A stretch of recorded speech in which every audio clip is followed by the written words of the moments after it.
Hi, everyone. Welcome to WordPress Greensboro. We are located in North Carolina and right in the center of the state. Um, we always think of our friends out west to the west of us right now that are going through a lot.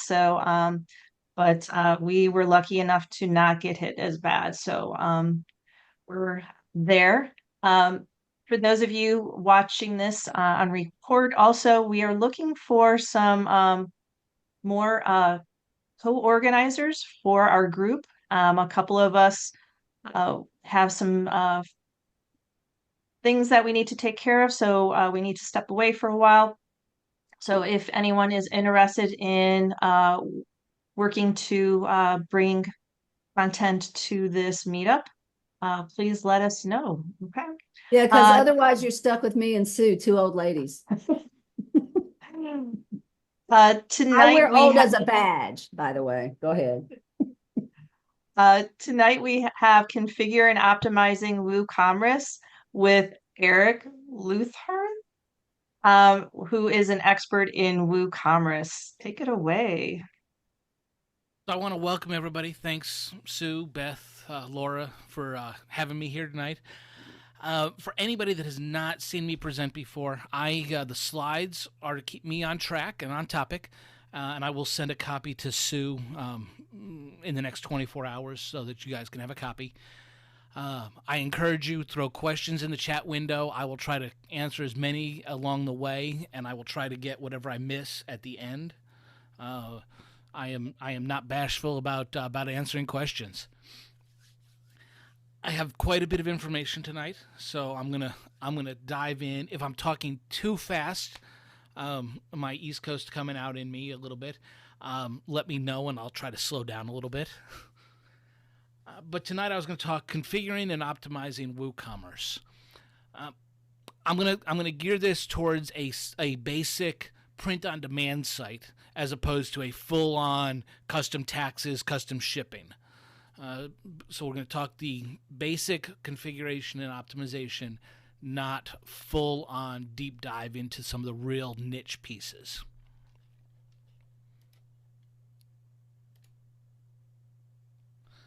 So there's a couple things to do when you're setting up WooCommerce. There's a couple ways to set it up. There's a setup wizard, and there's a manual setup. I highly encourage everybody, and I always do this myself, is I always start with the setup wizard. The setup wizard guides me through and handles some of the big heavy lifting at the beginning, and then the manual setup allows me to create all my actual fine-tuned settings. But the setup wizard is going to build out my pages. Instead of me having to look up the codes or the blocks or anything to build the page, let the setup wizard do it for me. It asks some of the basic questions, so it will do some basic settings for physical versus virtual products. It gives you the option to install some different things. So I do have a bunch of images on here that I will share as we go. At the end, after I do my setup, there are some optimizations that I like to do that help with a basic site and keep it running a little better for us. So hey, the gang is all here. Yeah, it looks like it.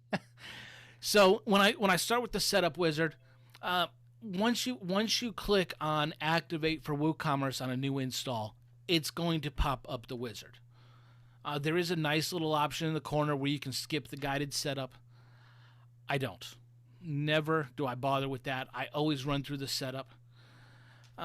They have been very helpful, and they have added this little checkbox at the bottom. And they have even been so helpful as to check it for us. That's a little too helpful for my taste. I definitely suggest unchecking the box to share everything with them. There's no reason to phone home unless you're ET. And only if you're getting Reese's Pieces. Oh, I apologize. The humor does not get better. It probably gets worse. So we click on Set Up My Store, and it's going to start asking us some simple questions. This question is useless. It really doesn't make much difference on this because no matter what, the things you're going to have to fill out are going to be the same. You still have to put in an address, whether it's your business or somebody else's. Really, the only place that this makes a difference is if you're going to connect to WooCommerce.com. That is the only time that this piece makes a difference, and that's if you want to connect to your client's .com account instead of your own.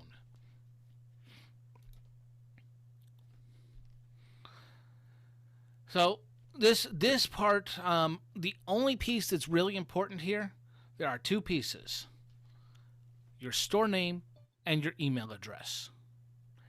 The rest, well, I guess the location is helpful because the location will help. But the industry, you don't have to fill out. Do not check the box. They will just spam you with crap you don't want. I know. I checked the box once just to see what would happen. I now have killed off that email address because I couldn't get unsubscribed. Name, email address, country. Oh yes, and Sue has put my website in the chat, and welcome everybody that just joined. For those of you that have heard me before, welcome back. For those that are new, hey, cool. Next tab it pops up is generally pre-checked for almost everything. Go through and uncheck every single one of these items. If you leave this content creation checked, it will install Jetpack. You do not need Jetpack for a WooCommerce site. There are a couple features that are helpful, but there are better ways to do it that are more efficient and that don't introduce any potential issues. I don't like issues. Woo Payments, they put it at the top. I do not recommend using this. It is a Stripe account. It is not your Stripe account. It is an account that has your name on it that is connected to WooCommerce and Automatic. And therefore, if you have a problem, you don't go to Stripe for your help. You go to WooCommerce for help, which just adds an extra layer when you're having a credit card attack or something like that. So that's one of the reasons I don't recommend it. The other, WooCommerce gets a kickback if you use that plugin. Well, why? What are they giving me for that? In my opinion, it's nothing. So I'm going to use the Stripe plugin myself because there are a lot of custom features we can do. This tax plugin requires Jetpack. Can I ask you a question right here, Eric? Yes. Can I ask a question? Yeah. So does that seem a little icky to you that they take a cut? The piece that questions me is the fact that they don't tell us. Yeah. It's less about the fact that they do it, and more about that they don't tell us. Gotcha. That's where I get the feeling. The icky feeling. It's just an icky feeling. Yeah. Yeah. Okay. Yeah. So this bottom one, this tax one, this will use Jetpack. My suggestion: just use TaxJar or Avalara, because this plugin actually uses TaxJar on the back end, but requires Jetpack. Not a fan. TaxJar and Avalara, you get better support because you go directly to them for support. That being said, payment plugins, the official Stripe plugin supported by WooCommerce, while it has poor reviews, it is an excellent plugin. It actually works. The PayPal plugin that has the WooCommerce support behind it has terrible reviews. It is actually a great plugin. It does work. I recommend both of those on every WooCommerce install. Because who likes PayPal? Who doesn't like PayPal? So as it pops through, it's gonna give us a nice pretty little screen, tell us about a few little things, and it's doing all the magic in the back end, like turning on and creating all of our pages. At this point, it brings us up here. Pretty much there's nothing we need to do on this page. We can just click on Start Customizing.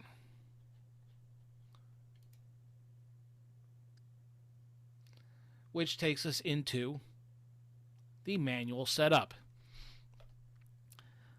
When we go to the manual setup, inside of your dashboard, right-hand side, black bar, generally black bar, there's an item that says WooCommerce. If you hover over that, at the bottom of the menu is an option that says Settings. That's where we are. This is the first tab, the General tab. And what it should have happened is when we picked our country and our location, it probably popped up and asked us for our address. It should. Doesn't always. So we put our address in. But where this page gets real helpful is we can decide what countries we sell to and ship to. So you can actually narrow it down and say, I only sell to the U.S. I only sell to Mauritania. For those of you that were there earlier, that's a nod to that conversation. You can pick where you want to ship to. You can ship to everywhere that you sell to. You can ship to only certain places. But this third option is powerful. This third option is geolocate. With a free account from a company called MaxMind, it will actually look at the where the user is located, and it will help pick out and decide whether or not they can make a purchase. Because the worst thing is you've got somebody in a prohibited country that you don't want to use that loads up their shopping cart, gets to the checkout, and then it's like, oh, sorry, we're not going to ship to you.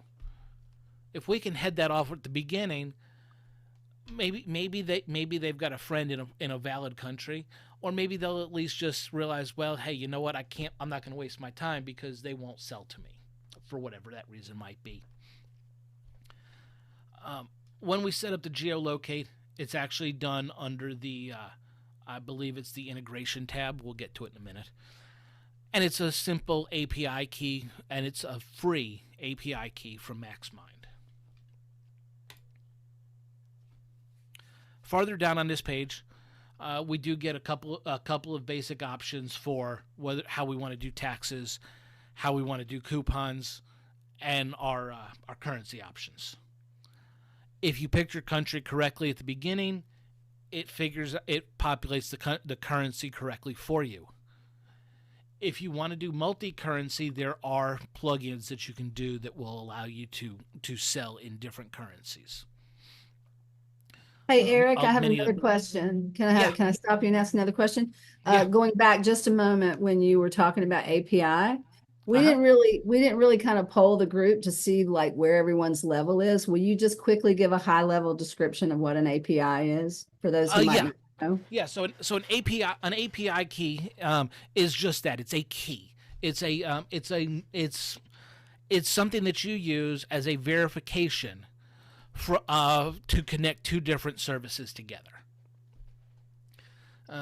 In the case, that is an absolutely perfect explanation. It was. Thanks. In the case of this, there is a simple box that you enter the number from MaxMind into the website, press save, and that's all you have to do. Very, very straightforward, very simple. Now, in the case, since this is for a print-on-demand site, I don't have taxes checked on this because I calculate my prices with tax. And when you set it up, there's different options on how to calculate the taxes. If you check this box, there will be an extra tab at the top to configure taxes. Talk to somebody way smarter than me when it comes to taxes before you make any decisions. There are people that specialize in tax. That's not me. Eric, I want to add something that agrees with what you just said. if you're doing the site for yourself, taxes are up to you. If you're doing the site for a client, insist that they talk to their financial person. Yes. And make sure if you have you should have a contract, that it says in the contract you're not responsible for that. Yes. So please be careful with that. Yes, CYA is a very good thing. So tab number 2, and thank you for that, Sue. That's actually a great point, and I don't usually go into too much detail on it, but I don't specialize in tax. Tab number 2 is products. Products is, and this is why we use the wizard at the beginning, is it's already figured out, hey, yep, you know what? We've created your shop page. We've linked your shop page so that we don't have to do that.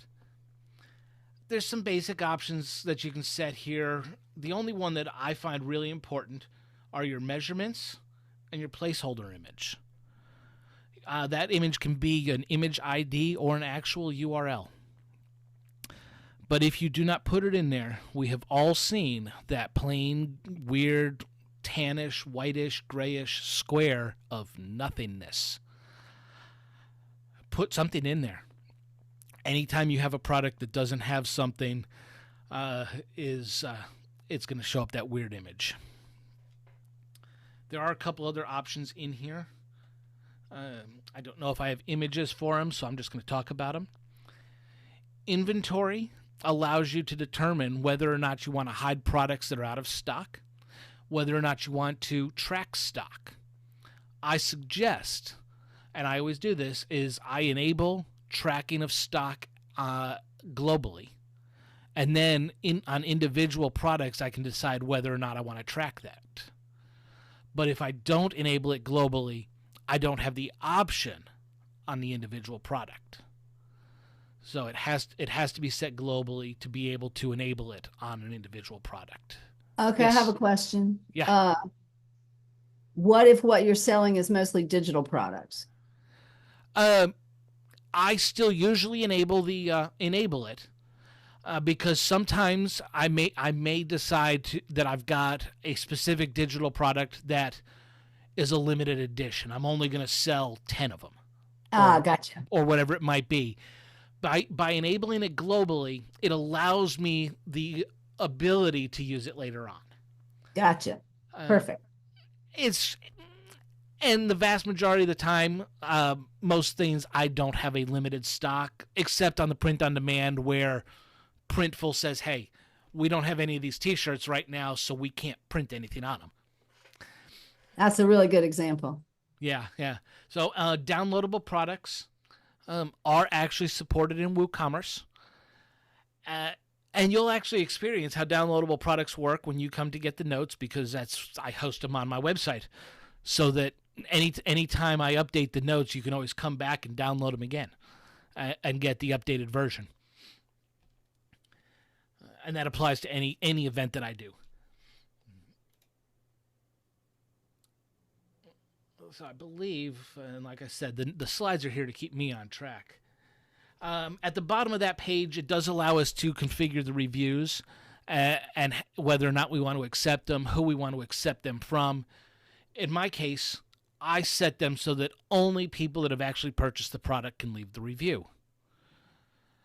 That may or may not be the best choice. That's what I like to do because it prevents fake reviews. Or it helps prevent fake reviews. So that's an option that I do. That's up to everybody on that personal choice there. Okay, so inventory. It is a checkbox, enable stock management. Once you enable that, that's where it will give you the option of at what level does it send you an email, what address does it send the email to notify somebody about it. If it's a limited stock product, how long does it allow it to sit in somebody's cart and deplete the stock before it reclaims it? Helpful when you've got that limited edition product of, I'm only going to sell 10 of these, and they're sitting in 10 carts, which means nobody can buy them. Eventually it has to reclaim it, hopefully.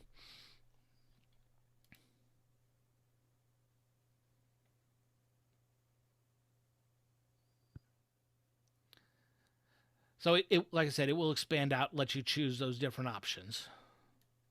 So we'll move past that. I've talked enough about that.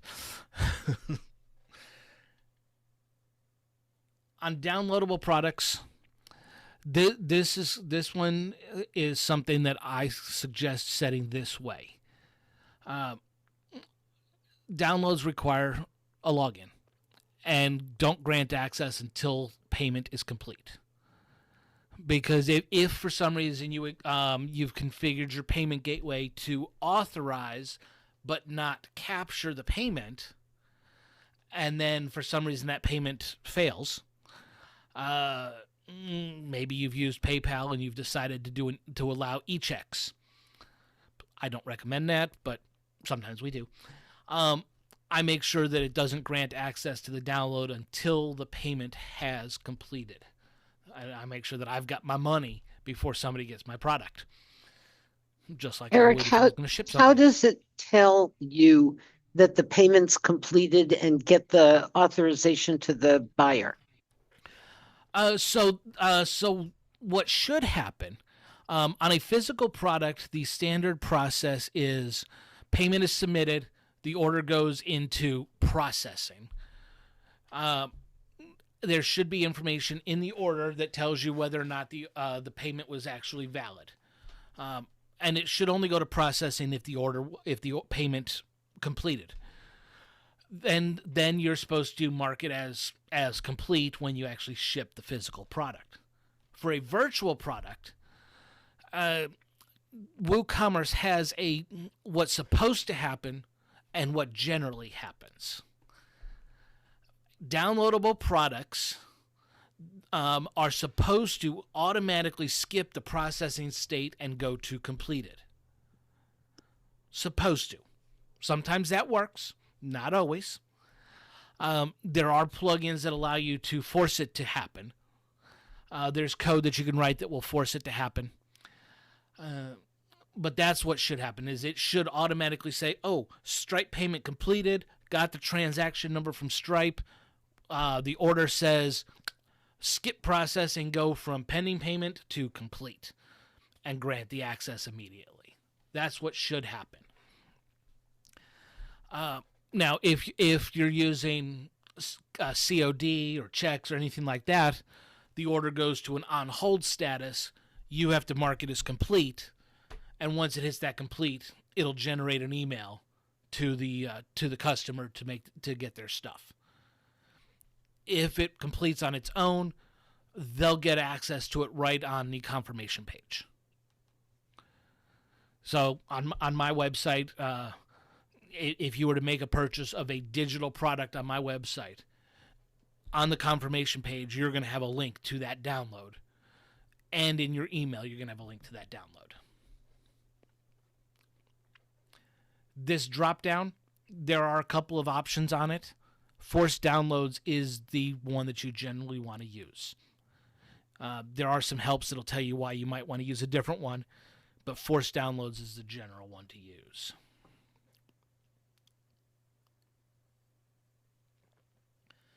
So I skipped payments on purpose. I will come back to those. Accounts and privacy. This is where you can determine how much anti-spam functionality you want to add into your site. For instance, this checkbox to allow them to create an account on the My Account page. I generally uncheck that. I don't want somebody just coming to my site, creating an account, and not making a purchase.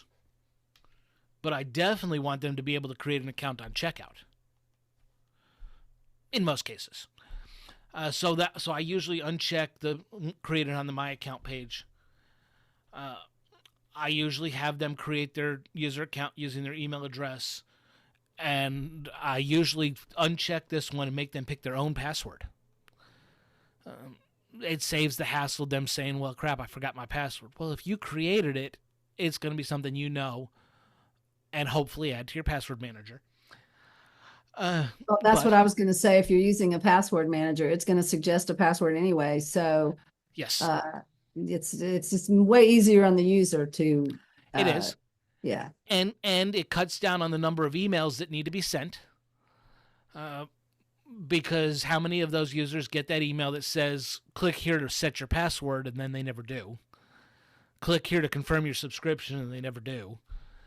Cut it off, cut out the work for them, make it quicker and easier, hopefully.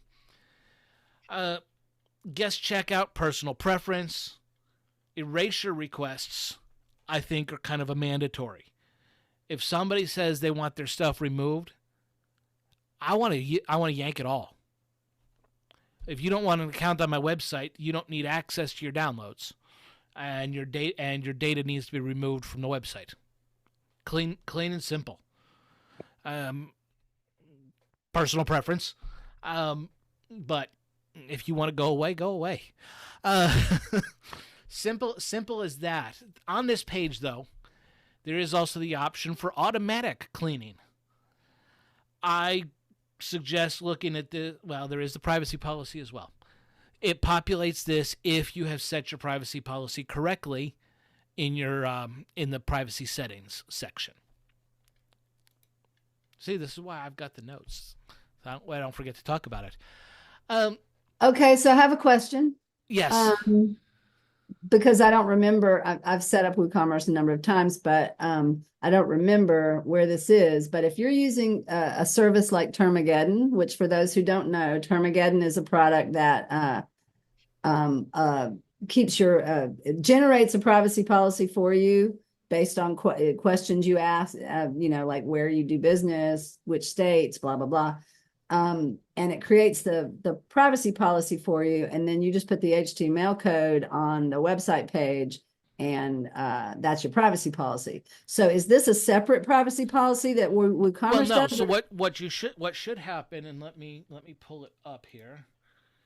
What should happen is on your site, gotta love the speed of a dev site. Okay, hold on. We'll launch it quickly.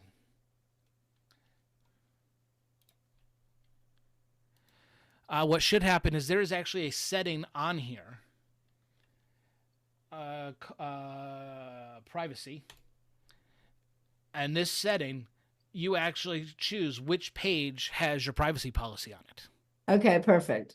So once you set this, any theme that uses a short code to display your privacy policy, any plugin that has a short code to display your privacy policy will use that page. Now that page should generally have a quality privacy policy, not the auto-generated one that WooCommerce generates. Termageddon is my recommendation as well. That's actually who I use. And they will also generate a terms of service, which there is a section later on that you can choose your terms of service inside of WooCommerce.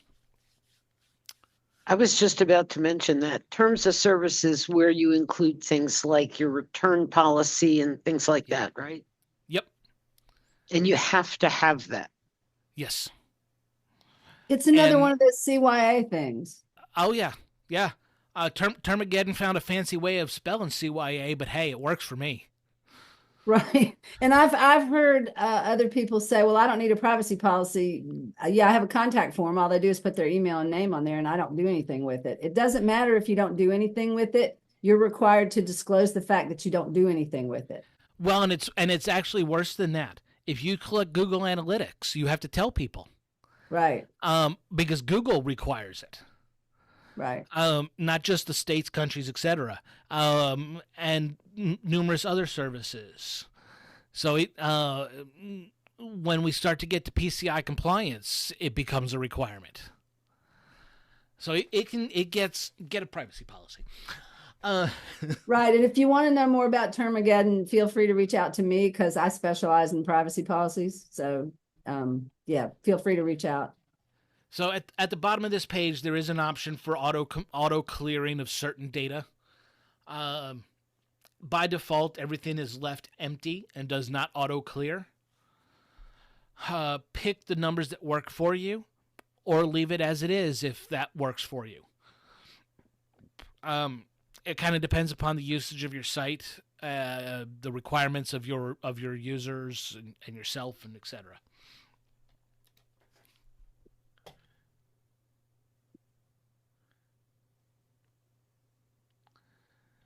Okay, so then we get to we get to the email section. You've got I a question. You've got a Yes. question in the chat from Tom. I'm assuming stricter is better for the personal data portion. Not necessarily. Uh, on that one, it really comes down to, um, it. I guess let me use an example. On a membership site, you probably don't want to clear out previous orders of active members. You probably want to make sure that you've always got those orders in there, or you at least make sure that that they stay past that it stays longer than the life of the membership. So on a site that's got an annual membership, you want to make sure that you're not clearing people for at least 18 months. Because maybe somebody signs up for the membership, they get their emails, but they only log into the website when they need to pay their bill. But then you may be in one of those cases where, hey, you're using WooCommerce to do guest orders for people. And people come to your site, they buy your one item, and then they never come back. Well, yeah, absolutely. Feel free to clear the personal data out of orders after 6 months. Because in that case, it doesn't really matter. So it varies based on your needs. And that's about the closest I can get to an answer on that one. I hate to flip-flop, but that's really what it comes down to. So on the email page, I skipped past the top of it because that's really just a toggle on and off of your email, of which emails you send. The more important piece is down at the bottom.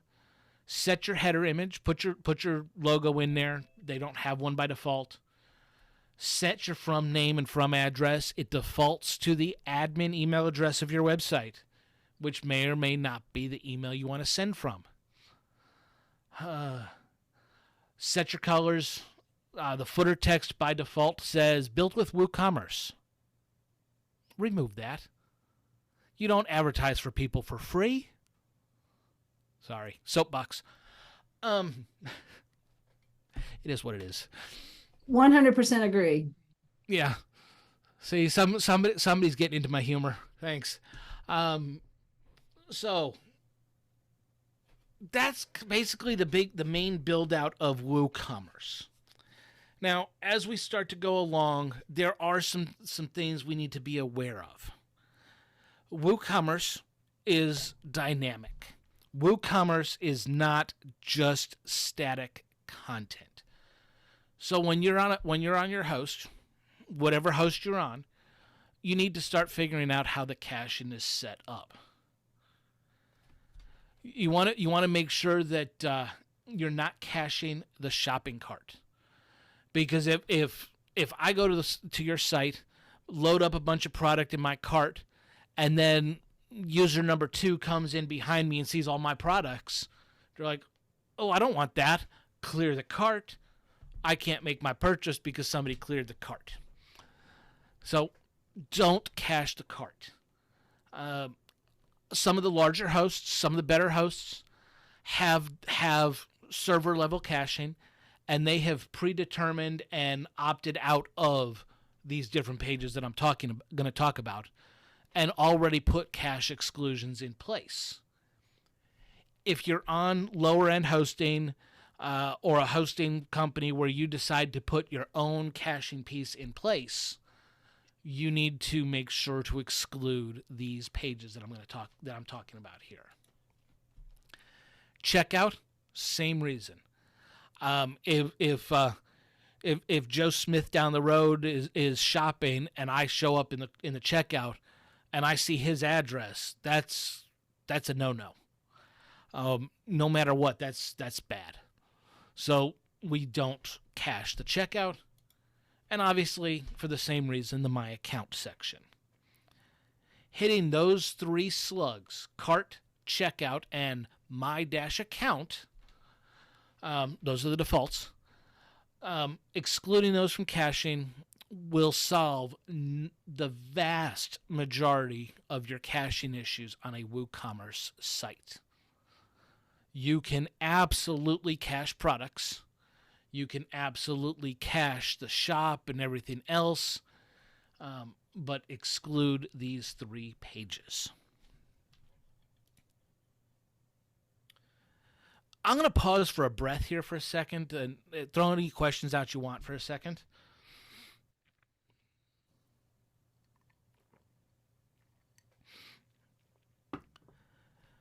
Okay. So optimization. Here's what no questions means. It means you're doing a really fabulous job. Well, excellent. Either that or everybody's just frantically scribbling notes down. Oh, well, we do have a question in the chat. Yes. Andy asks, Caching is through WordPress. It's not WooCommerce specific. It is actually through WordPress. So, for instance, if you're using WP Super Cache, W3 Cache, etc., there's going to be a page. And this plugin will work whether or not you're running WooCommerce. But there will be a page of settings where you can say exclude either some regex or some strict URLs. There might even be checkboxes on your pages that you can say exclude from cache, depending on your plugin. I do recommend that if you're going to run WooCommerce on a site, that you start to look at some of the higher end hosting. And I'm not talking go out and spend $400, $500 a month on hosting. But I am going to suggest staying away from the $3 to $5 a month hosting. There's just not going to be enough resources. You're gonna need to start looking at $20 a month hosting to have an efficient and effective WooCommerce site. Eric, hey, I want a presentation on cache. Eric, would you suggest that people exclude the shopping cart from being cached? Yes, absolutely. The shopping cart, the checkout page, and the My Account page. I agree. Yes. Yes, those 3. Always exclude those 3. I can't say anything for Big Frame Digital because I've never heard of them. But that's okay. There are a lot of hosting companies out there. Some are better than others. Some are really good. And then there's those that we know about that really aren't. So, optimization. This is where you can really start to get a little extra bang for your buck out of a host account. So, if you're on the $20 host instead of the $25 host, that number is not a strict number. That is just a generalization. WooCommerce loads a lot of scripts and styles.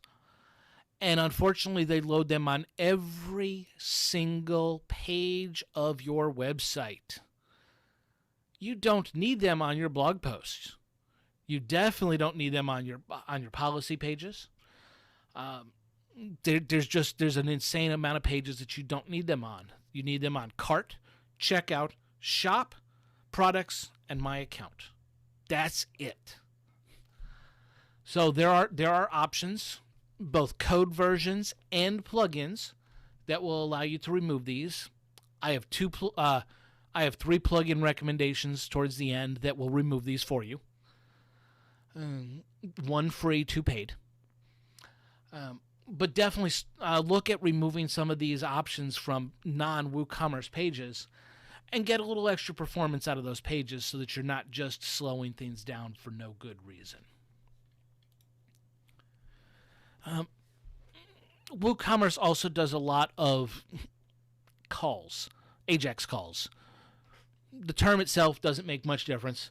What it's doing is it's asking for information on pages it doesn't need to be asking for information on.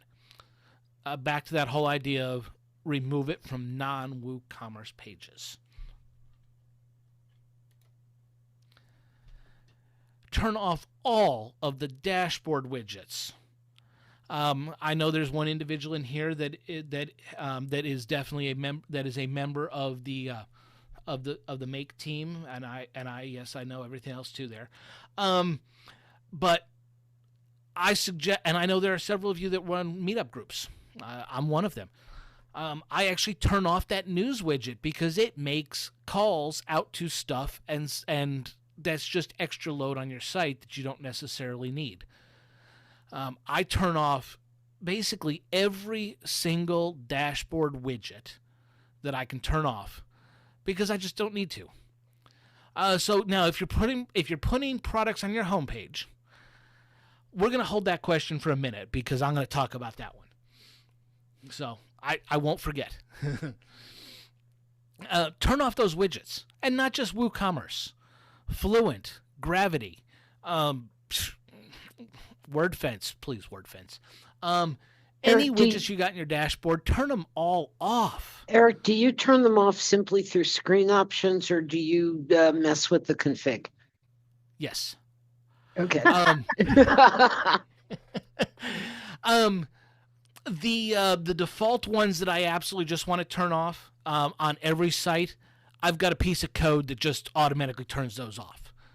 But when I get on a site that, oh, hey, you know what, this site runs plugin X, I'm not going to write code to turn that one off. I'm just going to turn that one off through screen options or advanced access manager so that I can do it for everybody. But I'm not necessarily going to write code to do a one-off one.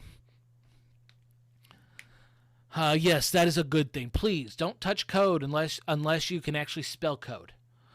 I know there's quite a few of us in here that do code, but for those of you that don't, code can be scary, and rightfully so. And there's a big warning sign when you touch it inside the dashboard, rightfully so. Backups are good. More backups are better.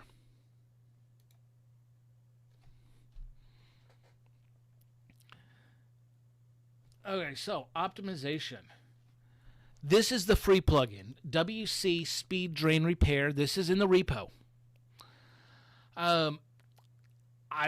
If you're on a budget, this is the plugin to use. This will take care of all of the content on non-WooCommerce pages. I believe the last time I used it, it also will turn off those dashboard widgets for you. I don't run this one because I do run a combination of two others. Now, I am going to put a disclaimer up. This next plugin that I'm going to list is my plugin. It is not currently available for sale, but it is my plugin. So it is a disclaimer. I am not telling anybody to buy this. I'm actually going to tell you to buy the one after that that's not on the slides, and it's not mine. So the one that I suggest everybody actually use is called Perf Matters. Perf Matters is a wonderful plugin. It's not that expensive. But what Perf Matters has, and as soon as I can get my site back, While you're doing that, can I ask a question real quick? Yes, please. I just went to the link for the first one that you had up there. Yes. The free one. Yes. And it hasn't been updated in the last 3 versions of WordPress. That's I know okay. that sometimes that's not a concern, so it's not. That is okay. Okay. So Perf Matters, and I'm not going to go through all of Perf Matters. Powerful plugin, lots of cool features. One of the big sections right here, and I'm going to blow this up, is it takes care of all of the stuff that Speed Drain Repair does, in addition to all the other things that it does. So this is something that I do. Now, the question that I'm going to scroll up to see who it was. Nancy, your question about putting products on a certain page but not on other pages. This is where Perf Matters really shines because I've disabled all of this stuff. I don't want this stuff to load. But I didn't disable my scripts. I just turned off the cart fragments, the boxes on the widgets, all of that stuff. But Perf Matters has a script manager. And the script manager is where you can really do some fun stuff. because you can come in here and say, okay, I want to turn off the WooCommerce scripts everywhere except certain pages. And you know what? So, for instance, let's say this one. Here we go. WooCommerce. If I want to add WooCommerce to my homepage, I just go in and add a page to it. So this is why I prefer Perf Matters over WC Speed Drain Repair, because it allows me to go into a little more detail and customize where I'm removing the scripts. Because you know what, I may decide that I'm actually going to build out forms with WooCommerce products. I don't know. But it allows me to do that. And this is what allows you to really tweak the performance on your site. This is not a caching plugin. This will run side by side with a caching plugin. But when you start to run some of the larger plugins that might be inefficiently coded and load way too many scripts in way too many places, this plugin allows you to adjust that. I'm not calling anybody out, despite the fact that I did highlight a very bloated plugin. But Eric, you should know that one of our organizers works for the events calendar. you know, I use it. I have paid licenses. I actually have a ticket open with them right now because tickets and calendar conflict with each other. Yes, you can laugh at that one. Feel free. Sue says not anymore. I'm sorry, I misspoke. He used to. That's okay. It's still a good plugin, even though it's bloated. So, this is me. If anybody's got any questions, I'm also going to drop my info in the chat window. I want to thank everybody for listening. Feel free to unmute and fling questions at me until Sue tells me to go home. Eric is, I've worked with Eric before. Eric is very good at what he does, and he's a perfectionist, and he's got a way of doing things.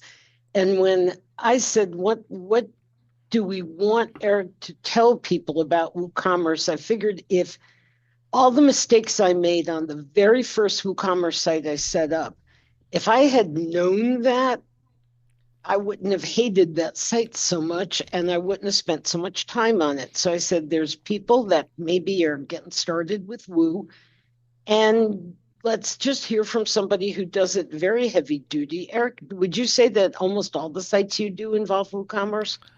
It's about 50%. Oh, okay. And hundreds? Yeah, I've done a significant number of WooCommerce. Yeah, sites. And some of them are very complicated. So yes, and I tend to do the weirder stuff. Yeah. The site that has to have the order going to different people based on the product category. Yeah, these are some complex things. I remember one of the first things we talked about is, why do they put out updates to WooCommerce right before Thanksgiving? Why would you do that? But I think they've stopped doing that. So somebody heard you.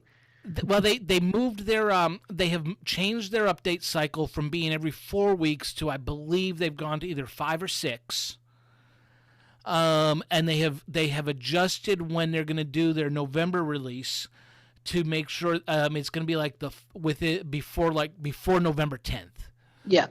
Because if you're running a WooCommerce site and you're interested in holiday sales around Thanksgiving through the end of the year, you don't want to start doing updates to WooCommerce. They're like, if you are new at this and it says WooCommerce has a big update,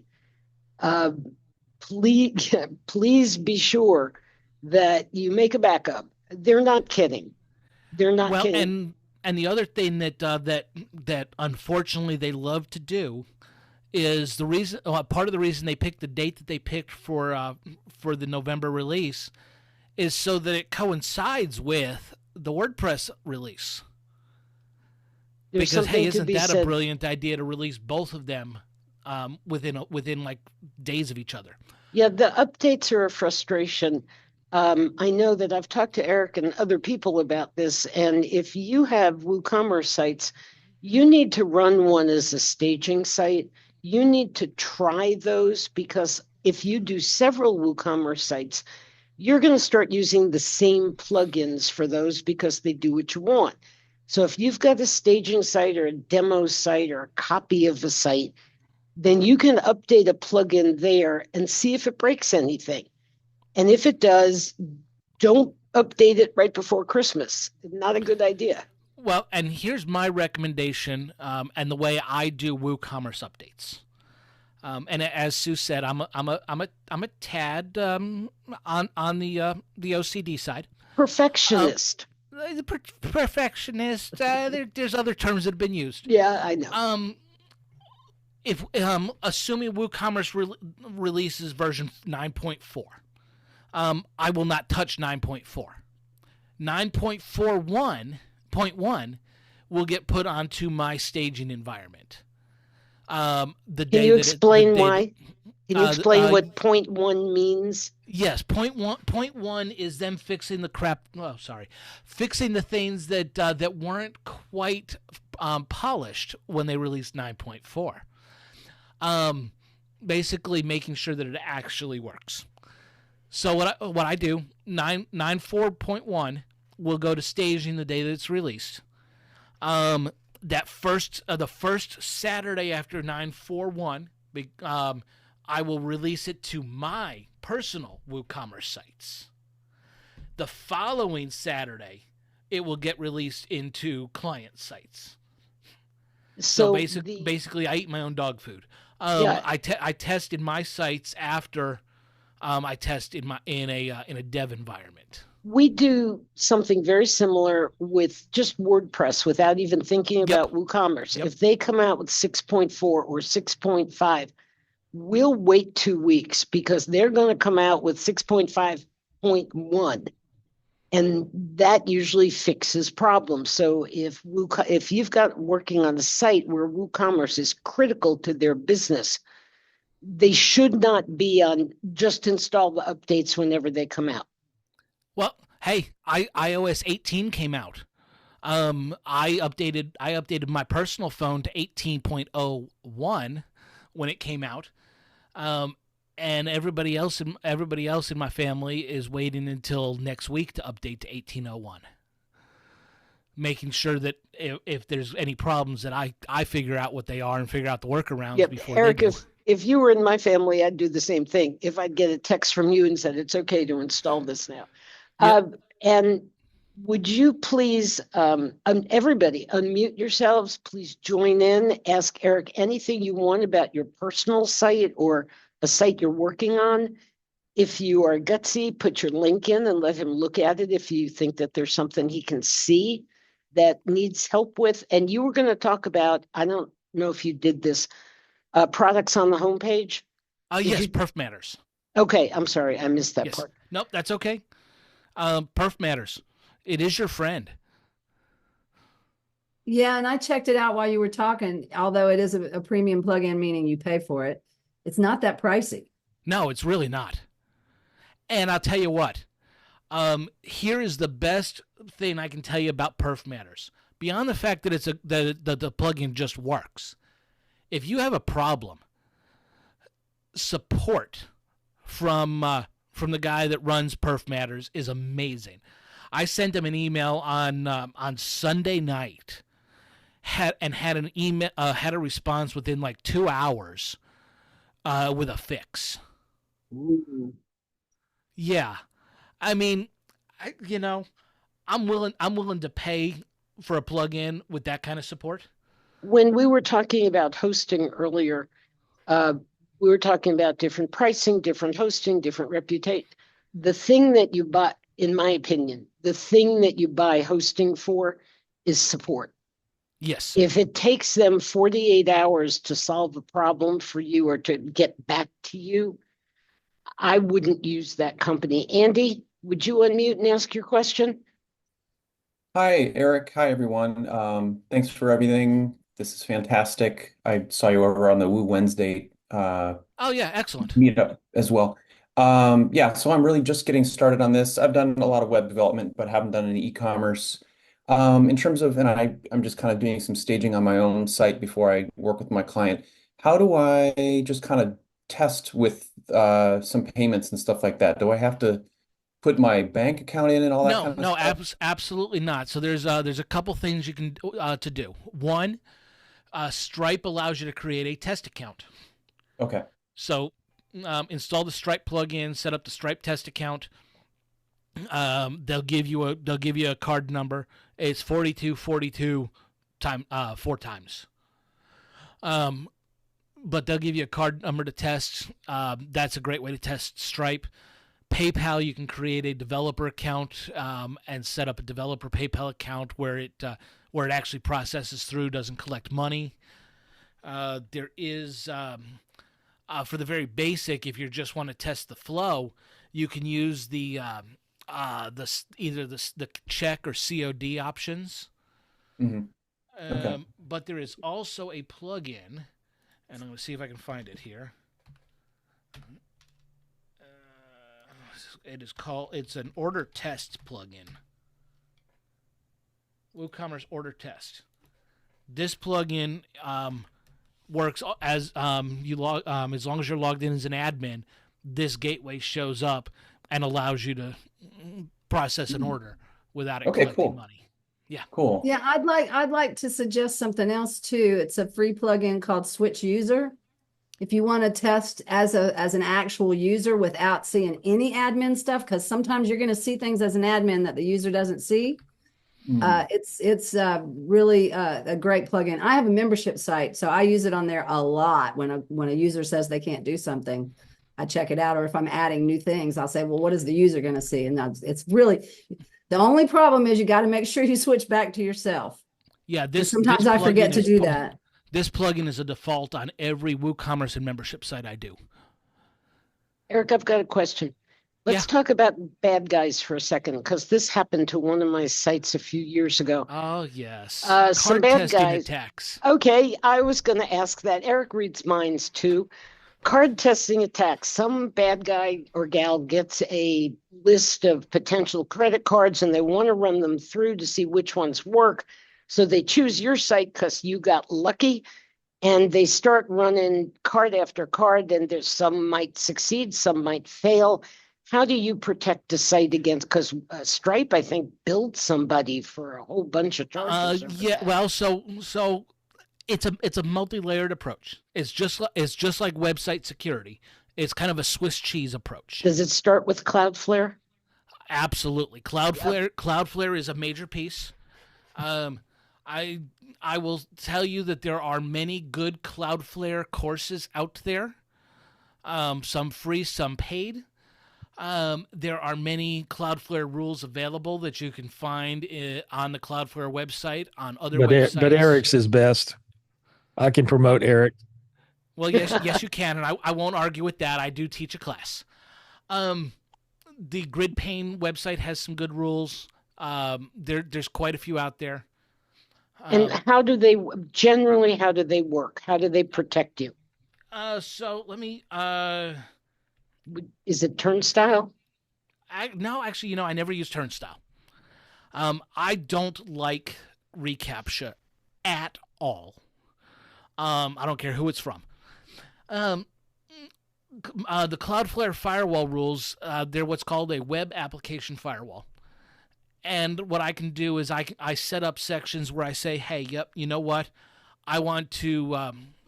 Well, here I can pull up one that I'm going to share. That I'll share this rule. Everybody can have this rule. Come on, here we go quickly. Everybody can have this rule. No, wrong one. Hold on.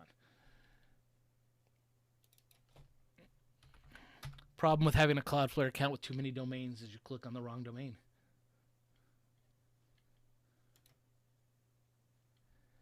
What the heck? Not all of us hate Turnstile, Eric. but Oh, sorry, Eric. If somebody wanted to look into this course that you teach, how would they find that? Eagle, you wanna find a link? Yeah, all right. It is on my website though. So what you get to do inside of Cloudflare is you get to choose different. Let me make this bigger for you. Different options of what you want to look at: host names, IP addresses, query strings, a whole variety of things. And then you get to decide whether it contains, equals, etc. This is a login rule. This rule right here, everybody using Cloudflare should use this rule. This is designed to work with WooCommerce. And what this does is this basically takes it so that no bots can access your login page. Because what it does is it issues what's called a managed challenge.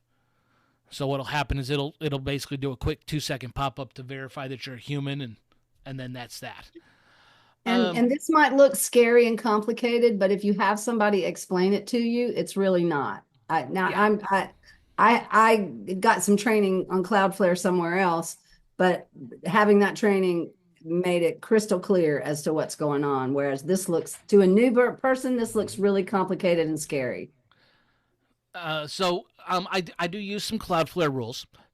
Cloudflare also gives me some options for doing rate limiting.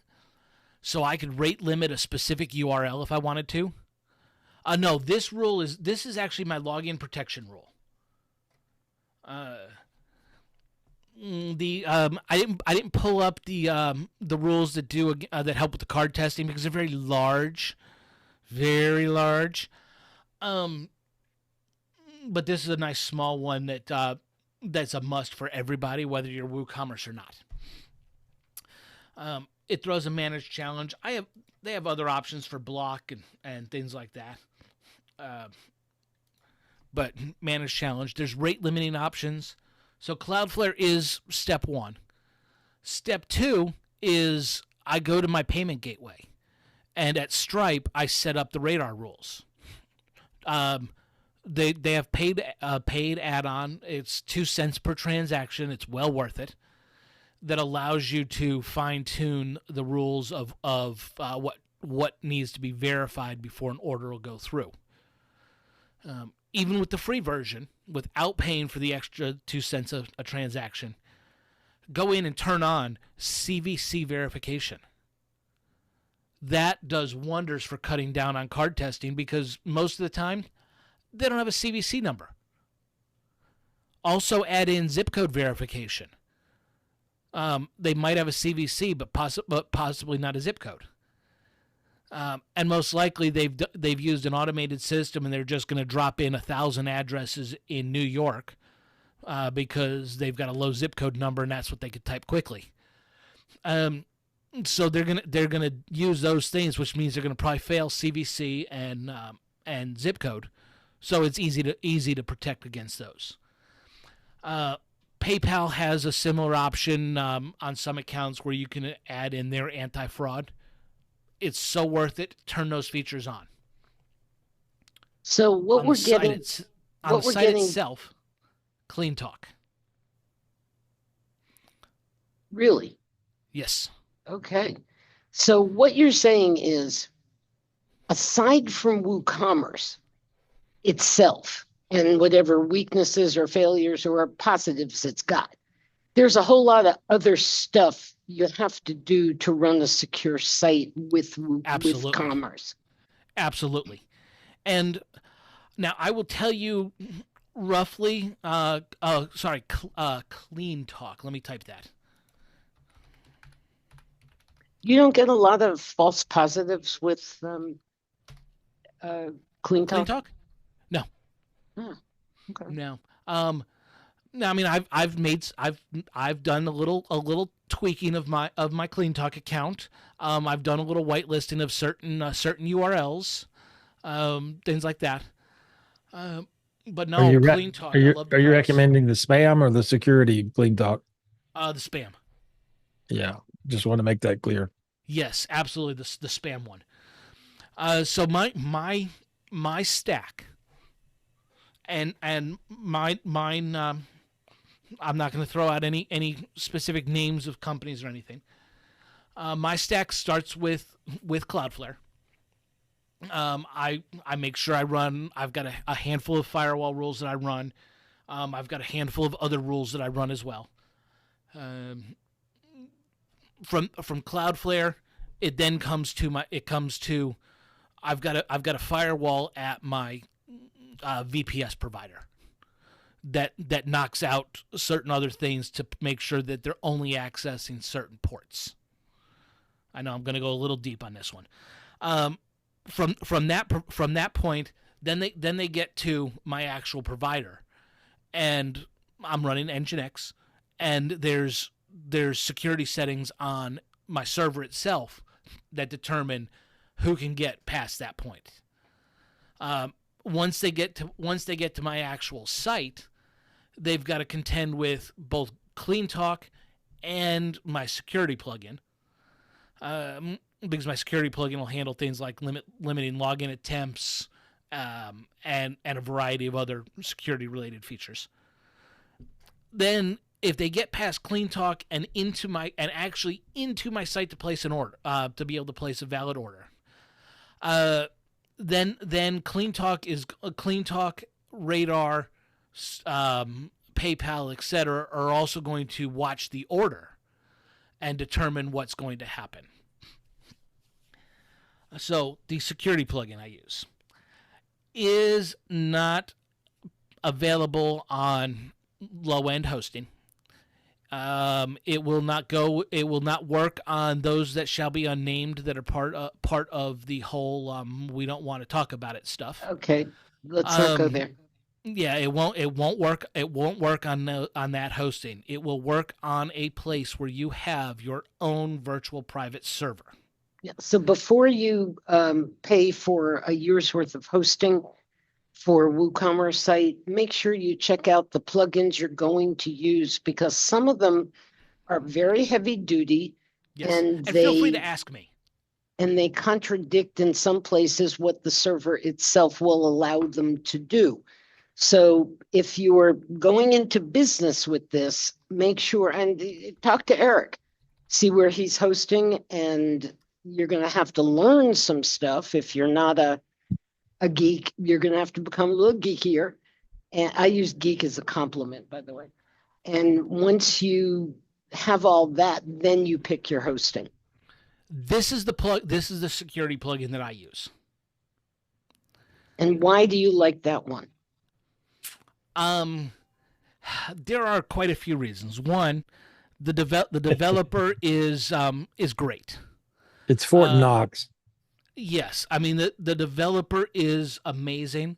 I've actually been talking with him about PCI compliance and this plugin, because as most of you are aware, PCI version 4 goes into effect with enforcement April 1st. Now, okay, Eric, we are a little over time, so we have time for one more question or one more Eric comment. Pick which one it is. If you've got a question, ask it. I'll take a question, because I'll just leave the pricing on the screen as to why you're looking at what you're looking at. Does anybody have a last question? Okay, Eric. Wait. I do. I was waiting to see if anybody, our guests did, but I do have a quick question, Eric. Let's say that you're not happy with the way the shop looks. You're not happy with the way your product page looks, and you want to customize it. I know there are lots of plugins that do this, and then some themes will do this. What is your preferred way of editing the or changing the look and feel of the shop or the product page? I do it with my theme or with custom code. Gotcha. I try to avoid a lot of those plugins, especially the ones in the repository, because I find that if nobody has any cash incentive behind maintaining the plugin, that sometimes they don't keep up with the releases. And on that note, I'm going to point out there is a major theme provider out there that shall go unnamed, that when you buy a theme from said provider, they tell you that they can provide everything under the sun, including the kitchen sink and those generally have theme overrides for WooCommerce, and those don't always get updates. Be wary of where you get your theme from. Yeah, and the best place to do that is kind of in meetups like this and talking to people offline. So tonight's presentation was designed to, before the winter holidays and all that stuff happened, if you're running a WooCommerce site, things maybe you can think about, be careful with updates. And for everybody else, if you've got time over the holidays, put up your own test WooCommerce site, go through the settings, see where, like I did, where you made the mistakes, and see if you can put together that site. And once you can do it and you're comfortable with it, then you've got something to start with to start offering it to clients. So Eric, thank you very much. I'm glad it's not beastly hot in Texas. Me too. And our thoughts are with the folks in Western North Carolina, and of course the folks in Florida and everybody else. And I'm going to end this with one public service announcement that I have been giving to every group I've been in. No matter where you live, if you own property, go to the Registrar of Deeds in your county and sign up for free fraud alerts. This is going on all over the place. Recently, it started happening in North Carolina where we're based, but wherever you live, there is a Registrar of Deeds. And if you have an elderly parent or relative or something, sign up for them too. My first name is Susan, so I signed up with that and Sue and my middle name because I've signed things that way, and it's free. And if your Registrar of Deeds doesn't have it, go smack them. Go, talk to them and say they should have that. Jean, you've got your hand up. Yeah, Yes, I do, because you said you were going to end it. I just wanted to tell Eric, I think you're funny. I don't have my screen on, so you can't see me smiling and laughing, but keep up with the little jokes because I really appreciate it. Well, excellent. And again, I mean, obviously Sue, Beth, Laura, thanks for having me. For anybody that's listened to me before, I'm sorry and thanks again. For anybody new, please come back. Eagle posted a link that has an insane amount of meetups around the country and the world to go to. Where you can learn more about Cloudflare, WordPress, accessibility, things that shall go unmentioned, all sorts of stuff. All right, thank you, everyone. Join us next month. Quick question. Wait. This is important. Sue, what are we signing up for? A notice of what from the county? A fraud, FRAUD. Fraud on your property. On your deed to your property. At the county clerk's office or where? No, Registrar of Deeds for the county you live in. Whatever county, whatever state, just Google Registrar of Deeds, your county. It's really easy. It's really easy to change the ownership of a property. And it's too easy. And so people are that's what they're doing, is they're stealing your property, and you don't know about it until it starts to be foreclosed on. So they get loans on it and things like that. So it's bad. One more of those security things that it's a good idea to do. Sue had it happen to someone she knows. That's why she. Yeah, I'm kind of picky about it. Okay, we have to go. Laura, thank you very much for handling all this. Eric, thank you again. Absolutely. And we'll get you when the video goes online, and we'll get you links to Eric's notes in the next couple of days. Y'all have a wonderful evening, and we hope to see you next time when we're going to talk about accessibility, but how to build with it. So good night. Good night, everyone. Everybody. Thank you. Bye. Maybe for next meetup we can turn on the save the chat. Oh, yeah, that might be a good idea. We're kind of Zoom newbies. I forgot to stop the recording. Hang on a minute. I need to stop the recording. Oh, goodness. I don't know where that is. Hang on a minute. Control R is. Hey, Eric, you're an excellent teacher. You're welcome. I have